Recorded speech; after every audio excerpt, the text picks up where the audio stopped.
All right. Talk to me a little bit about Matthew Perry. Dead by ketamine. Originally listed as drowning, which is very common because as a diver, I've said this before, I know it. When you drown with diving, they say, oh, cardiac, and then they try to figure it out. So they were trying to figure it out. Can you talk to us a little bit about ketamine itself, and then the ketamine, what's it called? The ketamine therapy? Well, just basically, ketamine is they use it as an anesthetic, uh, but it's also being recently used for depression, and sadly, it's being used as a recreational drug, which is just about every drug becomes a recreational drug. Yeah. Everybody will try anything, and I guess I didn't know it's been used as a date rape drug, but apparently Wow. Matthew apparently Matthew Perry had been undergoing some ketamine treatment for depression. Obviously, he was not given this much ketamine to take in the hot tub. I highly doubt that's what a doctor recommended. But So he overdosed on the ketamine. It pretty much shut down his system, and that's what probably made him drown. And so when I was doing research on this, I found the irony is that there was three top researchers listed on Wikipedia on ketamine, and one of them, D.M. Turner, he wrote several books on psychedelics and ketamine.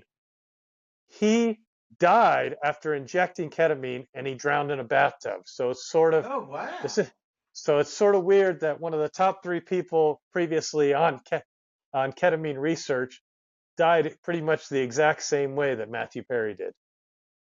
He died because he was alone. Had somebody been there, they could have grabbed him as he went under. And, first of all, the coroner did say that his death couldn't have been from his final ketamine treatment. So he had a lot in his system. And one of the things that ketamine does, it's a hallucinogen. Is that how you say it? Hallucinogenic. Hallucinogenic. That's where the Spanish accent in my upbringing screwed me up. And so, but however, they use it as therapy for depression, anxiety disorders, and PTSD. But it's fairly new. You take it through IV or nasal spray. I would assume he was taking it probably through nasal spray, as it's much easier, but who knows? And it gives you a rapid relief of depression. Uh, uh, uh, uh, uh, of depression symptoms, and the ketamine can help you for days. And people are saying it shows promise. Uh, uh, some of the side effects, Shawn, are nausea, dizziness, headaches, disassociation. This is the big one. Or it's one of the big ones. Disassociation or disconnection from one's bodies, thoughts, and feelings. And that's important.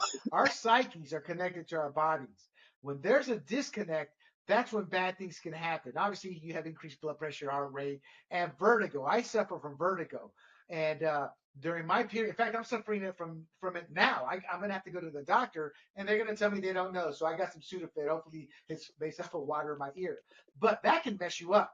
There have been times I've gotten up with vertigo and I immediately dropped to my knees perfectly because I know if I don't drop to my knees and grab something, I'm gonna boom fall. So, and the reason I bring that up, combined as a hallucinogenic, odds are he was tripping hard with a hallucinogenic, vertigo, feeling disconnected. I agree with the doctor that said this. He probably just slipped into the hot tub and drowned. Now, before I get to your comment, to conclude with the side effects, the side effects I said are minor. The serious side effects, chest pain, discomfort, or tightness, kind of like, I'm having a heart attack, I'm guessing. Confusion. When you're drunk, you can get easily confused. So think of it along those lines. Difficulty with swallowing, irregular, fast, or slow or shallow breathing, seeing, hearing, or feeling things that aren't there. That's a disconnect. And seizures. Do you think my theory is correct and not correct, but plausible? He was tripping so bad he slid into the pool and drowned. And I asked you, Shawn, because the average person assumes, and it's happened to us. When you're sleeping, you feel like you're falling. Boom, you wake up. When you slip into the water, I've done that as a diver sitting on the surface of my buoy, and all of a sudden the wave hits, boom, kind of like gets me going because the water gets in my nose. That's what the average person thinks. What's your theory on what could have happened? And we're not saying this is what happened, it's just our theory.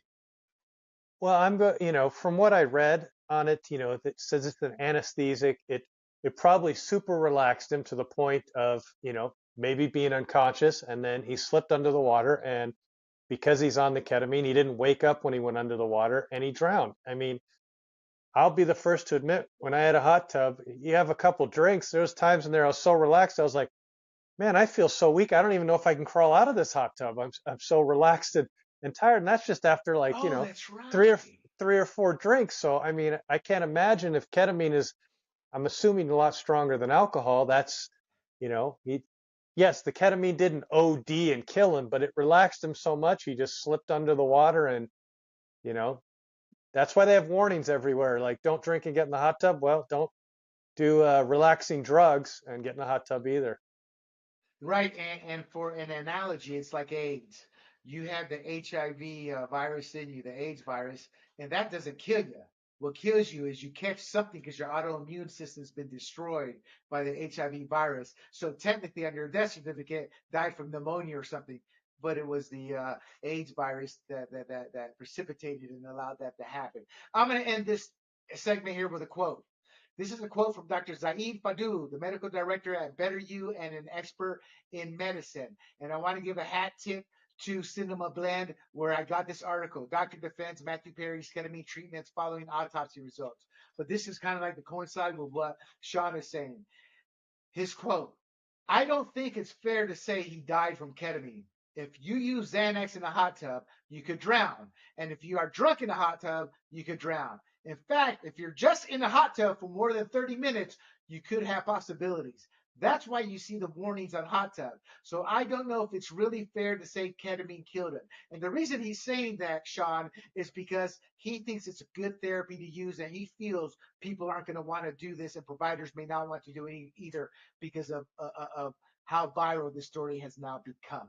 And we'll never figure out exactly how he died, but we're pretty sure we know how he died. Hey everybody, this is Big John from Grumblings Media, and I just want to say thank you for watching our content. If you want to support our efforts here at Grumblings Media, just smash the subscribe button right here, totally free, or just go ahead and consume more of our great content. Click either one of these two boxes.